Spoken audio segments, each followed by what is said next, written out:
Sabe quando um videogame deixa de ser só um jogo e vira algo a mais? Hoje a gente vai mergulhar de cabeça para entender como os games evoluíram e se tornaram um lugar para a gente soltar a criatividade, palcos para competições de altíssimo nível e até um fator que mexe de verdade com a nossa cabeça. Olha só, a nossa jornada começa num lugar bem pessoal, bem criativo. Essa frase aí, que é sobre o processo de design no The Sims, nossa, ela captura perfeitamente a essência de como os jogos se tornaram uma ferramenta incrível para a gente contar as nossas próprias histórias. Então, vamos lá. Nossa primeira parada é nesse universo da autoexpressão, onde, sério, cada clique é um pedacinho de criação e cada personagem tem uma história inteira só esperando para ser contada.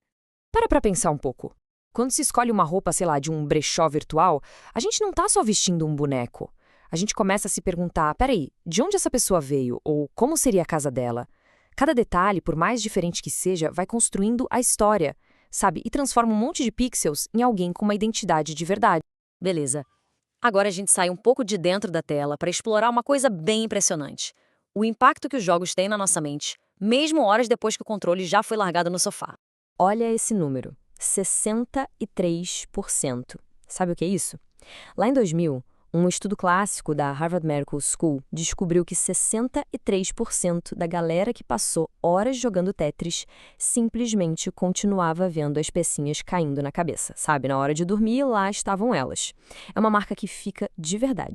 E o mais maluco é o seguinte, esse fenômeno, que ficou conhecido como efeito Tetris, é tão forte, mas tão forte, que até pacientes com amnésia, que não faziam a menor ideia de que tinham jogado, ainda assim descreviam ver os blocos caindo. Eles não lembravam do jogo, mas o jogo, de alguma forma, lembrava deles. Deixou uma marca ali no cérebro. O que isso quer dizer, no fim das contas?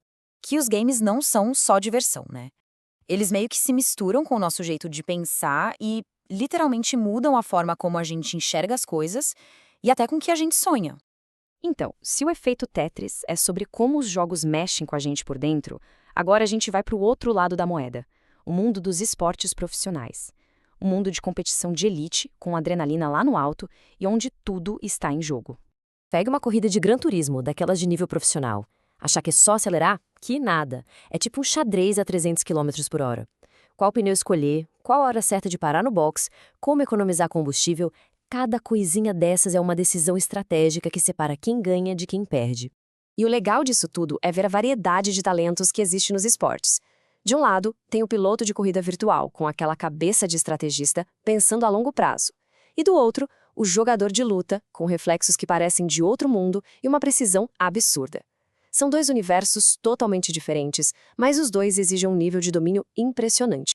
Isso aqui, ó, são os próprios pilotos que falam. Não é só sentar e dirigir, é sobre entrar numa sintonia fina com o carro, o famoso estado de flow. É ter que confiar 100% no carro numa curva cega, sem ver nada, e ao mesmo tempo lidar com a pressão de ter alguém colado na sua traseira volta após volta. É tenso. Só que toda essa tensão, toda essa habilidade precisa chegar no público, né?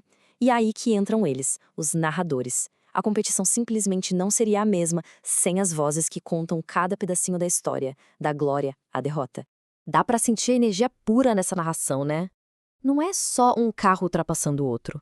É a história de uma jogada de mestre, de um momento de pura genialidade acontecendo ali, ao vivo. Agora, olha só o contraste. A linguagem aqui é super técnica, parece até um código secreto. Mas para quem entende, essa análise de um erro em uma fração de segundo e o que vem depois, nossa, é tão emocionante quanto uma ultrapassagem na última curva. E tem aqueles momentos que, sabe, são históricos. Essa frase aqui não está só descrevendo o que aconteceu.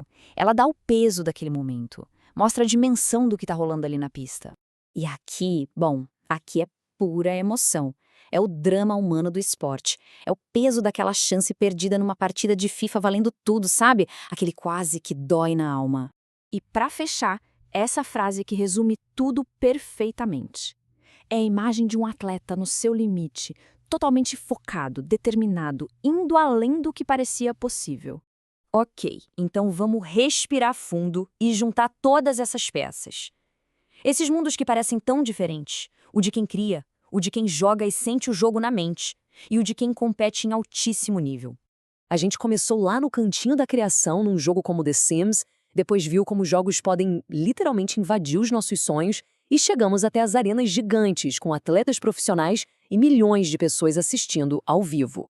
A grande questão, no fim das contas, é a seguinte: não dá para dizer que jogo é uma coisa só. É um universo que vai desde uma pessoa criando uma história sozinha, no silêncio do seu quarto, até um espetáculo global, barulhento, compartilhado por milhões. E tudo isso deixa uma pergunta no ar para a gente pensar. Conforme essas experiências digitais ficam cada vez mais presentes na nossa vida, a gente está só se divertindo? Ou será que, na verdade, estamos descobrindo jeitos novos de criar, de competir e, no fim, jeitos novos de sermos humanos?